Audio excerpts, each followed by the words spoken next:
BPM praise, worship songs, inspirational Bible verses, food for souls, streamer. Like, share, subscribe. Exodus chapter 21, Fair Treatment of Slaves. These are the regulations you must present to Israel if you buy a Hebrew slave. He may serve for no more than 6 years. Set him free in the 7th year, and he will owe you nothing for his freedom. If he was single when he became your slave, he shall leave single. But if he was married before he became a slave, then his wife must be freed with him. If his master gave him a wife while he was a slave, and they had sons or daughters, then only the man will be free in the 7th year. But his wife and children will still belong to his master. But the slave may declare, I love my master, my wife, and my children. I don't want to go free. If he does this, his master must present him before God. Then his master must take him to the door or doorpost and publicly pierce his ear with an awl. After that, the slave will serve his master for life. When a man sells his daughter as a slave, she will not be freed at the end of 6 years as the men are if she does not satisfy her owner. He must allow her to be bought back again, but he is not allowed to sell her to foreigners, since he is the one who broke the contract with her. But if the slave's owner arranges for her to marry his son, he may no longer treat her as a slave, but as a daughter. If a man who has married a slave wife takes another wife for himself, he must not neglect the rights of the first wife to food, clothing, and sexual intimacy if he fails in any of these 3 obligations. She may leave as a free woman without making any payment. Cases of personal injury.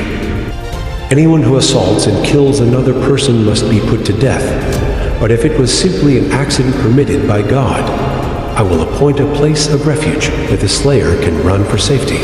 However, if someone deliberately kills another person, then the slayer must be dragged even from my altar and be put to death. Anyone who strikes father or mother must be put to death. Kidnappers must be put to death, whether they are caught in possession of their victims or have already sold them as slaves. Anyone who dishonors father or mother must be put to death.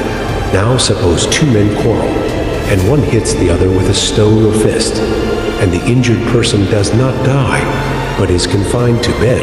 If he is later able to walk outside again, even with a crutch, the assailant will not be punished, but must compensate his victim for lost wages and provide for his full recovery.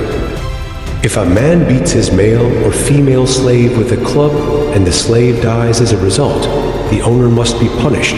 But if the slave recovers within a day or 2, then the owner shall not be punished, since the slave is his property. Now suppose 2 men are fighting, and in the process they accidentally strike a pregnant woman so she gives birth prematurely. If no further injury results, the man who struck the woman must pay the amount of compensation the woman's husband demands and the judges approve. But if there is further injury, the punishment must match the injury. A life for a life, an eye for an eye, a tooth for a tooth, a hand for a hand, a foot for a foot, a burn for a burn, a wound for a wound, a bruise for a bruise. If a man hits his male or female slave in the eye and the eye is blinded, he must let the slave go free to compensate for the eye. And if a man knocks out the tooth of his male or female slave, he must let the slave go free to compensate for the tooth. If an ox scores a man or woman to death, the ox must be stoned, and its flesh may not be eaten. In such a case, however, the owner will not be held liable. But suppose the ox had a reputation for goring, and the owner had been informed but failed to keep it under control. If the ox then kills someone, it must be stoned, and the owner must also be put to death. However, the dead person's relatives may accept payment to compensate for the loss of life.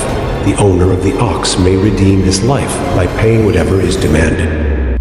The same regulation applies if the ox scores a boy or a girl, but if the ox scores a slave, either male or female, the animal's owner must pay the slave's owner 30 silver coins, and the ox must be stoned. Suppose someone digs or uncovers a pit and fails to cover it, and then an ox or a donkey falls into it, the owner of the pit must pay full compensation to the owner of the animal. But then he gets to keep the dead animal. If someone's ox injures a neighbor's ox and the injured ox dies, then the two owners must sell the live ox and divide the price equally between them. They must also divide the dead animal. But if the ox had a reputation for goring, yet its owner failed to keep it under control, he must pay full compensation of live ox for the dead one, but he may keep the dead ox. Thank you for watching. Please subscribe, comment, and like for more.